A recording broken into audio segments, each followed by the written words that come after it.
And joining us once again from Sportsnet LA, Kirsten Watson. Kirsten, you traveled with the team. Yes. I was down in San Diego for Mother's Day. Then they went to San Francisco. I have never seen Petco Park that packed. How has it been the experience now that the Dodgers have Shohei? Have you noticed that when you're on the road, the stadiums seem to be fuller? Yeah, Dave Roberts has talked about the Ohtani effect, and I think it's something we realized the day he signed with this organization, the impact that he has on a global standpoint when it comes to being one of the greatest baseball players of all time. I mean, it's insane. So I think first and foremost, Dodger fans always travel really well. So I think even when I first took this job, I was taken aback just whenever we'd be in somewhere like Minnesota and there's tons of Dodger fans. Like that was kind of like, oh wow, like I didn't realize. But this year there's definitely been an uptick. I think there's also just a lot of Ohtani fans. I've noticed you'll just see sometimes I've seen like Angels jerseys on the road as well, and I'm like, oh, like they're really just here to see Shohei Ohtani. But it's true. I mean, it brought in a whole new fan base, and I think it's amazing to witness. But you're right. I feel like there's a few experiences for me at Petco Park that have been like, oh wow, this is something serious. And I know that Dodger fans have always showed up very well there. I would say in the playoffs 2 years ago, that was the first time I'd ever seen so many Padres fans. I was kind of just like, wow, it was really loud in there. And I was just like, wow, I didn't realize they had this many fans, which is, I know, not nice to say, but it's the reality of it. So to now see what it looked like when we were just there, and for them to be in a situation in which, it was a record-breaking crowd. And it was a pretty split crowd though to me. I thought there were a lot of Dodger fans, just considering how many fans were there, but I did feel like there were also a good amount of Padre fans as well. I think it just shows just how passionate, that both fan bases are, that matchup as well. I think it's truly become a real rivalry. But yeah, it's something. It's really something. It seemed more prevalent in San Diego. What did you see in San Francisco?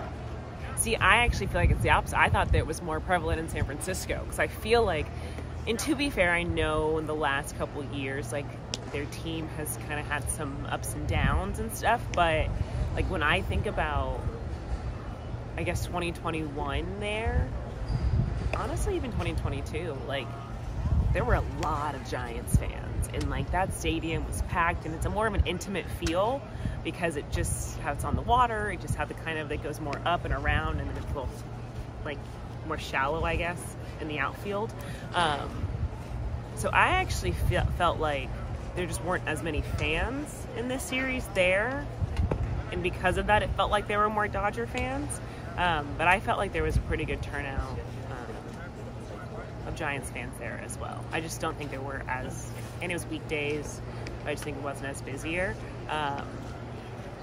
But yeah, I don't know. That's a tricky one. Last one. So Shohei Ohtani, his first bobblehead of the season. We saw the lines 4 hours before game time. I saw pictures of lines in the parking lot. Even people were making comments that before the game started, they had never seen Dodger Stadium that full. What was Shohei Ohtani bobblehead like for you? Yeah, that was insane.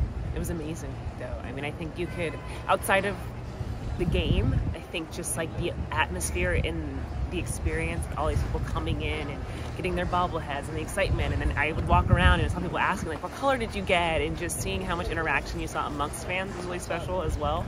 But you're right. I mean, we show up here 4 hours before the game, and that line was down Vince Scully. It was pretty insane.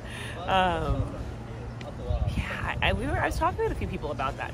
I don't think I've ever seen anything similar to that. I know when there was the rings giveaway, that the lines were really long to get into the stadium for those. And someone said they felt, might have been 2022, but the first Mexican Heritage, the jersey, that was they said the fans were all the way through Lot B and down the hill. So, but yeah, there was something like that, to be honest. I'm just grateful I got a bobblehead. I was a little nervous I wouldn't get one, but I did. It's not gray. And even the guys, like seeing them, they had a good time with it because they were like, what color did you get? And da-da-da. And I was like, I should like get him to sign it. And I'm pretty sure he did sign a few of the guys. They were like, no, this is like once in a lifetime. Even though he's going to have more bobbleheads, but first, it's a big deal. You get to interact with all these players. Is it, how do they feel about having a bobblehead of themselves? Like, what did Shohei... I think it's a part of the game. It's cool. It's really special. You know, it's a moment for you, and it's a part of the baseball culture. You know, a lot of them grew up with going to different baseball games or collecting their favorite players' bobbleheads. I have found that not all of them, like, they don't always keep them or, like, display them in their homes. Even with asking Shohei, I asked if he kept his bobbleheads, and he said that he doesn't. He said he gives them to his parents and family and things like that. And he actually has only a few that he, like, personally has. So he has a Mike Trout one. He said that he has a Simba one, and I'm pretty sure I was like the one with that he's like the lion. I don't know if you've seen that one, but and he was like yeah, and he was laughing. And then he said an Albert Pujols one, and I said, what about Dodgers? And he's got a bunch in his locker, and he's like, yeah, I'm starting to build my collection of those. So he'll have some of his teammates here as well, but he just likes to keep like the special ones, it sounds like, which I get, because I mean, think about how many bobbleheads we have each season, and they get one of each. So that's a lot, and you could have a whole wall, but might not go with how they like to style their homes. Maybe their wives, we'll see. They might not want, which I get.